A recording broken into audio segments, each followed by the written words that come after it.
मुश्किल राहों में भी बिल्कुल आसान सा सफ़र लगता है। ये कुछ और नहीं बस मेरे पिता की दुआओं का असर लगता है। एक बार एक बेटा अपने पिता से लड़ाई करके गुस्से में घर से बड़बड़ाता हुआ निकला और बस स्टेशन की तरफ जाने लगा। वह मन ही मन में बोल रहा था कि पता नहीं कितने पैसे छुपा के रखे हैं, लेकिन मेरे लिए एक बाइक नहीं ले सकते। मैं यहाँ से चला जाऊँगा और तब तक नहीं आऊँगा जब तक पैसों से बाइक ना खरीद लूँ।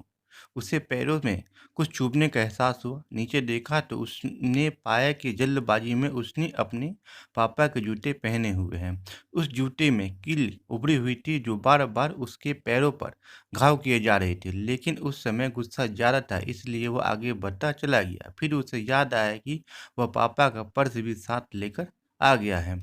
तो उसके दिमाग में आया कि क्यों ना आज अपने पापा का पर्स चेक किया जाए, जिसे आज तक उसके पिता ने किसी को हाथ तक लगाने नहीं दिया।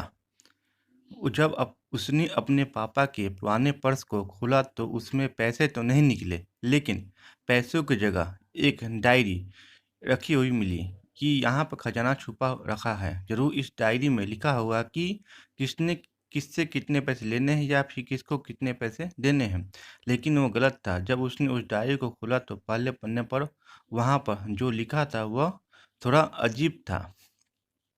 डायरी के पहले पन्ने में जो लिखा था उसे पढ़ने के बाद उसके चेहरे पर जो भाव थे वह गायब हो चुके थे।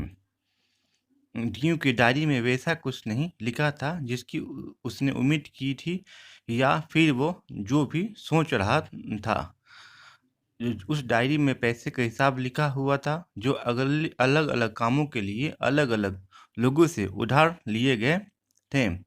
उस सूची में कंप्यूटर के लिए पैसे लिए हुए थे जो इस प्रकार लिखा हुआ था 50,000। बेटे के कंप्यूटर के लिए वो वही कंप्यूटर था जिसे वो आज तक इस्तेमाल करता आ रहा है, लेकिन उस बेटे को ये नहीं पता कि उस कंप्यूटर को खरीदने के लिए पैसे कहाँ से आए थे। उस डायरी में कैमरे का भी हिसाब था। उस बेटे को याद था जब उसने पहली बार कैमरे के लिए जिद की थी तब उसके पिता ने ठीक 2 हफ्ते बाद उसके जन्मदिन पर दिया था, जिसे देखकर वह बहुत खुश हुआ और उससे उसे खुश देखकर उससे ज़्यादा खुश कोई था तो वह थे उसके पापा। अब उसके बेटे से गुस्सा एकदम गायब हो गया था। जब उसने कि बेटे ने दूसरा पन्ना पलटा तो उसमें कुछ लिखी हुई थी। पहली इच्छा जो थी वह थी अच्छे जूते पहनना। ये बात उसके बेटे को कुछ समझ नहीं आई।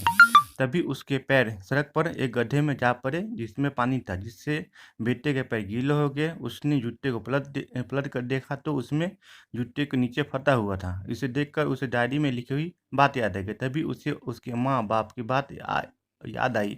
माँ हमेशा यह बोलती थी कि अब तो नए जूते ले लो, लेकिन पिता हमेशा बोलते थे कि ये नहीं, अभी कुछ दिन और चलेगा। ये जूता कुछ दिन पहले ही तो लिया है, किंतु कितने दिन और चलेंगे। साथ ही साथ उसे यह भी समझ आ रहा था कि उसके पिता पर्स क्यों छुपाए रखते थे। तभी उस डायरी को पढ़ते पढ़ते वह बस स्टेशन पहुंचा और एक बेंच पर आकर बैठ गया। और अब उस डायरी का आखिरी पन्ना उसने पलटा तो वहाँ कल की तारीख लिखी हुई थी और नीचे लिखा था 50,000 रुपये बाइक के लिए। उस बेटे बस इतना पढ़ा और उसका दिमाग एकदम सुन्न सा हो गया। अब उसके मन में कोई गिला शिकवा नहीं बचा था। आंखों से आंसू आए थे। उसे कुछ समझ नहीं आ रहा था कि वह रो क्यों रहा है। अब वह जल्दी से घर जा रहा था। जूते में लगी कील अब उस तो उसके पैर में चुभ रहे थे। उसे तुरंत उस जूते को खोला और फेंक दिया। वह अब नंगों पैर की ही दौड़े जा रहा था और घर पहुंचा, लेकिन उसके पिता उसे घर पर नहीं मिले। उसे समझ आ गया था कि उसके पिता कहाँ गए होंगे। वह सीधा बाजार की ओर भागा और पता नहीं उसमें इतनी ताकत कहाँ से आ गई थी कि वह भागते हुए थक नहीं रहा था। वह उस बाइक वाले की दुकान पर पहुंचा। उसके पिता वहीं थे। उसने अपने पिता को दौड़कर गले लगा लिया। उसकी आंखों से आंसू रुकने का नाम नहीं ले रहे थे। उसके पिता समझ नहीं पा रहे थे कि हो क्या है। उसने पिता से कहा कि पापा मुझे मोटर बाइक नहीं चाहिए, आप अपने लिए जूते ले लो। अब आज से मैं जो कुछ भी करूँगा वो अपने दम पर करूँगा, अपने मेहनत से करूँगा। दोस्तों, हमेशा अपने माता पिता का आदर करें और वो भी यदि किसी चीज़ के लिए मना करें तो आप अपनी मजबूरी को समझें। स्टोरी अच्छी लगी हो तो वीडियो को लाइक और शेयर कीजिएगा और चैनल को अवश्य सब्सक्राइब कर दीजिएगा। Thank you.